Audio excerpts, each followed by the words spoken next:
This man is one of the greatest managers of our generation. He's the only manager to win European trophies with 4 different clubs. The man wins trophies, that's almost a guarantee.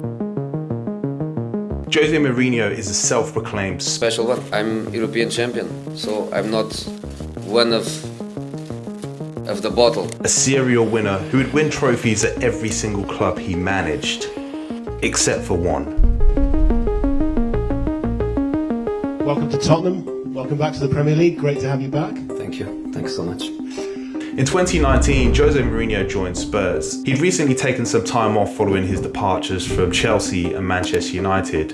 And at this point, Jose's special one aura was starting to wear off. When he arrived at Spurs, many people saw it as a step down in his career. But what makes this story more interesting is that even though Jose was sacked from those clubs, he still managed to win trophies. At Manchester United, he won the Europa League and League Cup. At Chelsea, he won 3 Premier League titles and 4 major cups. And we're not even touching on his spells at Porto, Real Madrid and Inter Milan. But at Tottenham, he won nothing. So why couldn't he succeed there? What changed about Jose's management style that led him to failure? And what was it about Spurs that made not 1, but 2 world-class managers leave the club without a trophy? Our venue today is the Etihad Stadium. It was half-time at the Etihad Stadium on February the 13th, 2021, and Tottenham were 1-0 down to Manchester City, but had barely been in the game. No shots on target, no corners, and 35.9% possession. You'd imagine being a player in that dressing room at half-time, expecting somewhat of a hairdryer treatment. However, Mourinho took a positive approach during a team talk, praising the players for their performance. It was a surprise to many of them. Tottenham went on to lose that game 3-0, and with that, Mourinho would lose his job just 6 days before the Carabao Cup final. And this is how Mourinho felt about it. The only club in my career where I don't have still a deep feeling with is Tottenham.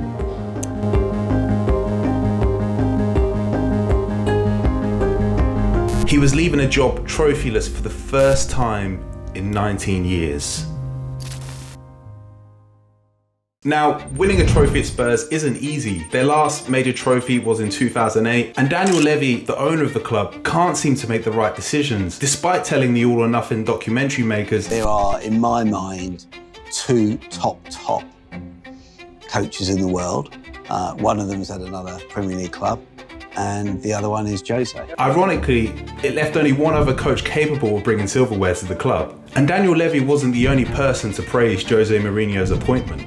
Absolutely buzzing with the news, really. It's been so long now without a trophy. I think it's 11 years and counting, and we just got a born winner now. Jose Mourinho knows how to win gold, fam. I'm telling you, bruv. Mourinho was signed to replace Mauricio Pochettino, and Levy saw him as a high-profile figure who could capitalise on the progress achieved during the Pochettino era. The hope was that Mourinho's winning aura and Tottenham's state-of-the-art stadium would usher in a new era of success. It was a marriage of convenience. Jose had long seen Tottenham as a model club. They were ambitious, well-run, with a streamlined management structure. And despite the initial skepticism, there was a feeling from fans that this might actually work out. The two were very close from the start. Jose would discuss everything with Levy, including team selections. Some sources who know Levy thought the chairman was too close to the manager, too pleased that he'd finally appointed one of the biggest names in football. And during that honeymoon period, Mourinho managed to secure a 6th place finish.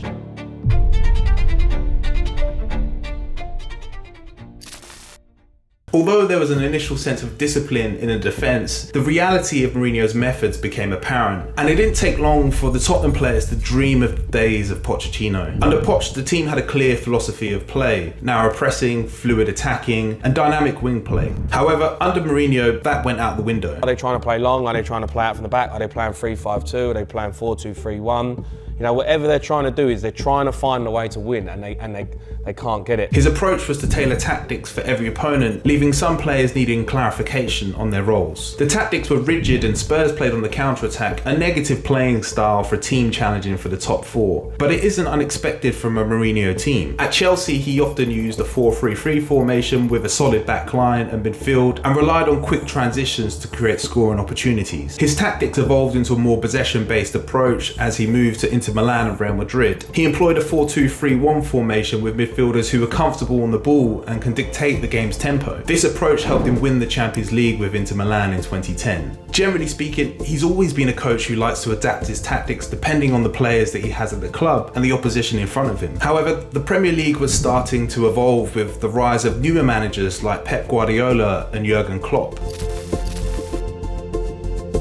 When we look into Mourinho's man management style, we know he needed players to buy into his philosophy, and one of his new philosophies was self-accountability. Mourinho often held his team accountable for poor results, but the problem was he'd gone far beyond the point of provoking a reaction out of the players. He hammered them so many times that they lost trust in him. Mourinho would argue that his defenders needed to be better, that the team couldn't implement his game plan, and that he needed better players overall. And even though some players responded well to Mourinho's management style, others didn't, causing a divide in the dressing room. There's evidence in the All or Nothing documentary where Mourinho would call out Dele Alli for being lazy multiple times. And even though I understand where he's coming from, knowing what we know now about Ali's mental health, we can see that this was an oversight from Jose. It wasn't only the dressing room who were unhappy with how Mourinho spoke about the players. Players like Doherty would find their confidence shattered by how the manager would criticise them. And while the club had told Mourinho to stop hammering the players after games, it didn't always make a difference. The once unbreakable bond between Jose and Levy was starting to fracture. As the season progressed, it became clear that Mourinho's coaching style needed to be more compatible with the new generation of players. His inability to adapt his methods from what worked at previous clubs to suit the modern dynamics of football undermined his tenure at Tottenham. He was starting to lose the dressing room. What we're seeing here are the answers to Mourinho's management style. What changed about his style is that it didn't change at all.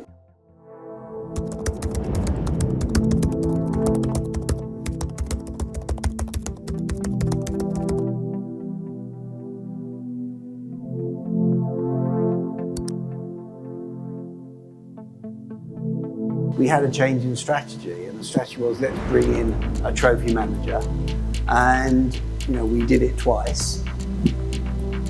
And look, you have to learn by the mistakes. They're great managers, but maybe not for this club. Ultimately, Jose Mourinho failed to connect with his players and create a positive team environment. The patterns at United and Tottenham were the same. The players grew tired of the manager, just as the manager predicted himself. And I sympathise with Mourinho, knowing that at the time the team needed to be improved. But let's look back at one of his management philosophies. We know that self-accountability is one of them, so it'd be hypocritical for Jose not to take any himself. However, it's worth noting he was one of many managers to bring up the squad's lack of depth. Mourinho would go on to manage Roma 3 months later, where he become the first manager to win all 3 UEFA club competitions, lifting the European Conference League in 2022. He's yet to compromise on his style of play, leaving no doubt that he can still bring success to a club. It makes me wonder, maybe Spurs are the problem.